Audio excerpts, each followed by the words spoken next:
చదువుకోవడానికి ఎన్ని మార్గాలు, నేర్చుకోవడానికి ఎన్ని మార్గాలు ఉన్నాయి? చదువు అంటే ఏంటి? తెలుసుకోవడం, నేర్చుకోవడం, రైట్? ఈ నేర్చుకోవడానికి ఏ రకంగా నేర్చుకోవచ్చు చెప్పండి? 10th class only. ఏ రకంగా నేర్చుకోవచ్చు? బుక్స్ ద్వారా, అంటే చదివి, కళ్ళతో చూసి, రైట్? చూసి నేర్చుకోవచ్చు. ఇంకా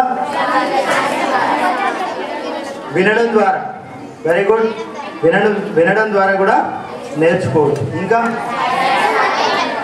రాయడం ద్వారా నేర్చుకోవచ్చు కాదు, చేయడం ద్వారా.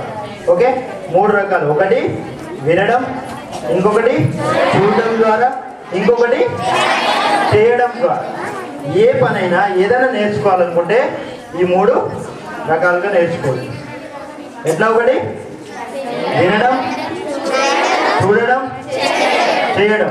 మనం ఏదైనా చూస్తే గుర్తుంటుందా? ఉండదు, రైట్? ఏదైనా చేస్తే గుర్తుంటుందా? ఉండదు. కానీ వింటే గుర్తుంటుందా? ఉండదు. ఎంతమంది బాగా వింటారు క్లాస్లో? ఫెయిల్ అయ్యేటోళ్ళకి తెలుసు. ఎందుకంటే వాళ్ళు వింటారా వినరా? వింటే ఏమవుతుంది, వినకపోతే ఏమవుతుంది? వింటే మార్కులు ఎక్కువ వస్తాయి, వినకపోతే మార్కులు తక్కువ వస్తాయి. ఇప్పుడు వినేవాళ్ళు ఎంతమంది ఉన్నారు ఇక్కడ? నాకు చూపించండి. అందరూ వింటారు కదా.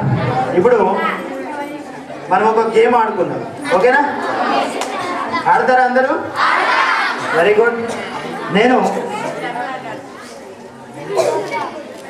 చెప్పేది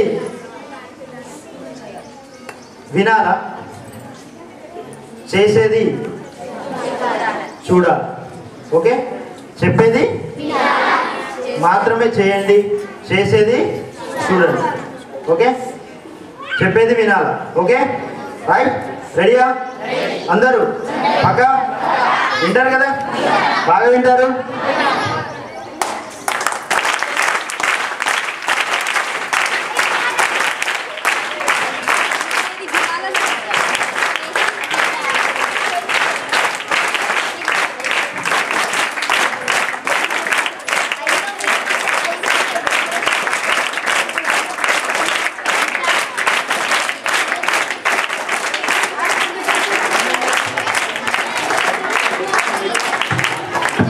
చెప్పానా చప్పట్లు కొట్టమని?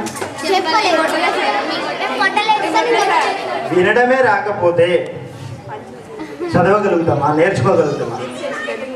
చెప్పానండి ఎవరికైనా చప్పట్లు కొట్టమని? నేను ఏం చెప్పాను? చెప్పేది వినండి, రైట్? చేసేది చూడండి అన్న. కానీ నేను చేసింది చేస్తా ఉన్నా, అవునా?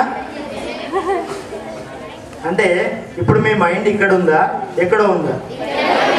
వినే శక్తి మీకు ఉందా లేదా? సరే, మీకోసం ఇంకొక టెస్ట్. ఈ టెస్ట్లో అన్న పాస్ అవుతారా లేదా? పక్కా? షూర్. ఇప్పుడు కొట్టండి.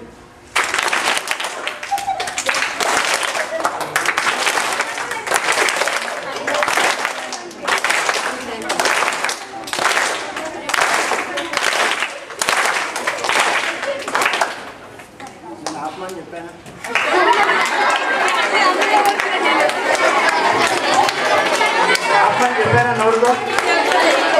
చెప్పలేదు కదా. నేను చప్పట్లు కొట్టండి అన్న, అవునా? కానీ ఆపమని చెప్పలేదు కదా.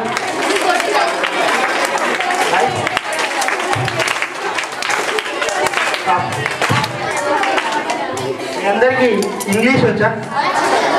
వీటిని ఏమంటారు?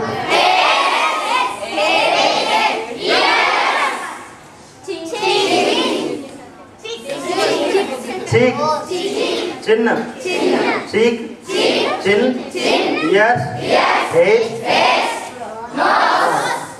మళ్ళీ ఒకసారి.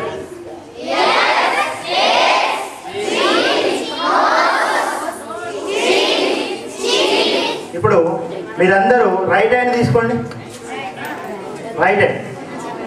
ఓకే, రైట్ చిన్న మీద కొట్టుకోండి.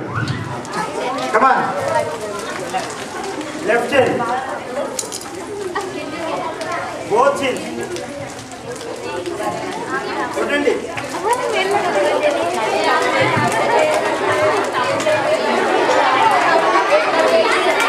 చిన్నంటే ఎక్కడ ఉంటుంది? చిన్నంటే ఇది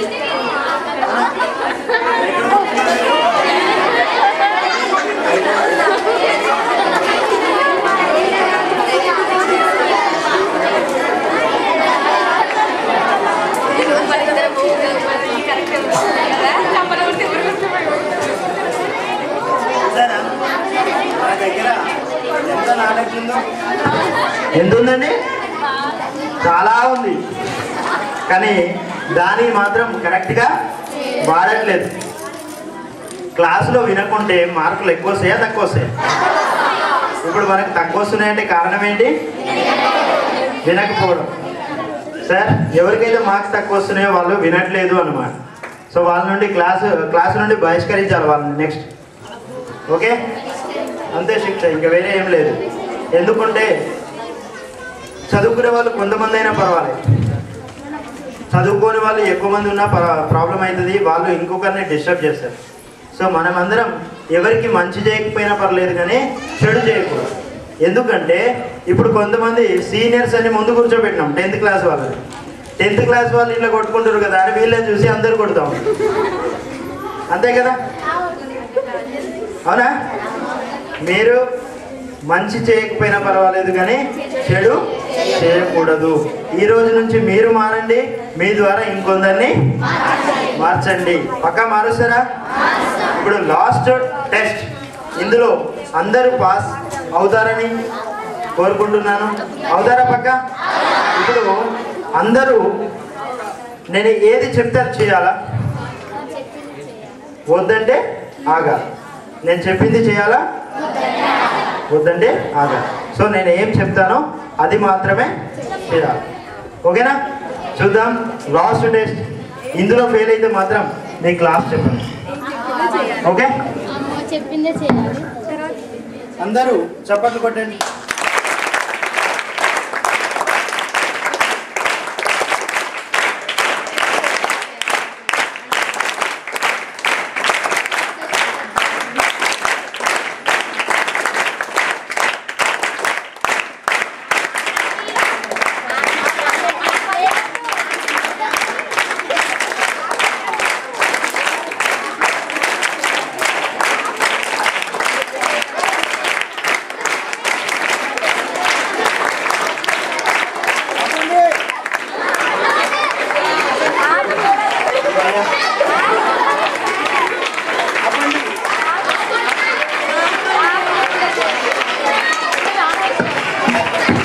వెరీ గుడ్.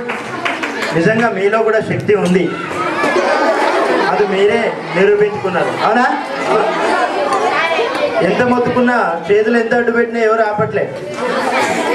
అంటే శక్తి మన దగ్గర ఉంది, కానీ దాన్ని కరెక్ట్గా వాడుకుంటే పనిచేస్తుంది. అవునా? ఇప్పుడు మీలాంటి వ్యక్తి ఇంకెవరైనా ఈ ప్రపంచంలో మీలాగా ఉన్నారా? మీలాగా, నాలాగా ఇంకొకరు, మీలాగా ఇంకొకరు ఉన్నారా? ప్రపంచంలో ఎక్కడ ఒక వ్యక్తికి పోలిన వ్యక్తి ఇంకొకరు ఎవరు ఉండరు. మీ థంబ్ ఇంప్రెషన్ ఇంకొకరికి ఉంటుందా? మీ కళ్ళు ఇంకొకరికి ఉంటాయా? మీలాంటి ముక్కు ఇంకొకరికి ఉంటుందా? మీలాంటి చెవులు ఇంకొకరికి ఉంటాయా? సో మొత్తానికి మీరెంత డిఫరెంట్గా ఉన్నారన్నమాట. ఎట్లున్నారు? ఈ భూమి మీదకి దేవుడు మనల్ని పంపించాడు అందరిలాగానా? డిఫరెంట్గా. ఎందుకు డిఫరెంట్గా పంపించాడు? డిఫరెంట్గా ఏదైనా చేస్తావేమో అని. సార్ నేను చేస్తా సార్, రోజు బడికి పోతారు అందరూ, నేను ఇంట్లో పడుకుంటాను, అదేనా డిఫరెంట్గా? ఈ ప్రపంచానికి నిన్ను డిఫరెంట్గా ఎందుకు పుట్టించాడు అంటే, నీవు ఈ ప్రపంచానికి కావాల్సింది కానీ, ఈ దేశానికి కావాల్సింది కానీ, నీ కుటుంబానికి సంబంధించింది కానీ, ఈ సమాజానికి కానీ నీ కోసం కానీ ఏదైనా డిఫరెంట్గా చేస్తావేమో అని. చేస్తున్నావు మనం? ఏమీ చేయట్లేదు. కానీ దేవుడు మాత్రం మనల్ని డిఫరెంట్గా పంపించాడు. ఈరోజు మీ అందరికీ తెలుసు కళ్ళు ఎంత పవర్ఫుల్. ఎందుకంటే కెమెరాలు మీకు తెలుసు కదా, చూశారు కదా. ఒక 10 మెగాపిక్సెల్ కెమెరా కావాలంటే అంటే ఇక్కడ నుండి ఆ సైకిల్ వరకు ఇటు మన గేట్ వరకు తీయగలుగుతుంది అది కెమెరా. వీడియో కనబడుతుంది, ఫోటో కనబడుతుంది, రైట్. దానికి 10,000 రూపాయల కాస్ట్ ఉంటుంది. ఎంత కాస్ట్? 10,000. ఎంత మెగాపిక్సెల్? 10 మెగాపిక్సెల్. 10,000 రూపాయలు. అది ఎంత దూరం చూడగలుగుతుంది అంటే ఎంత దూరం ఉన్న ఫోటోల్ని తీయగలుగుతుంది? ఈ స్కూల్ సరౌండింగ్ అంతే, దాటదిగా. అది కూడా లాస్ట్కున్నవి గుడ్డిగా వస్తుంది. ఇప్పుడు మనకున్నాయి కళ్ళు, ఒకటికి ఒకటి ఫ్రేమ్. ఇవి ఎంత దూరం చూడగలుగుతాయండి? ఎంత దూరం? ఎంత దూరమైనా చూడగలుగుతాయి, చాలా దూరం చూడగలుగుతాయి. మరి వీటి కాస్ట్ ఎంత? వెలకట్టలేవు. 10,000 రూపాయల కెమెరా కొంటే జస్ట్ స్కూల్ బార్డర్ మాత్రమే చూడగలుగుతాం. కానీ మన కళ్ళతో దాదాపు బిల్డింగ్ కనుక ఎక్కితే కరీంనగర్ మొత్తం చూడగలుగుతాం, ఇంకా పక్కన ఊళ్ళు చూడగలుగుతాం.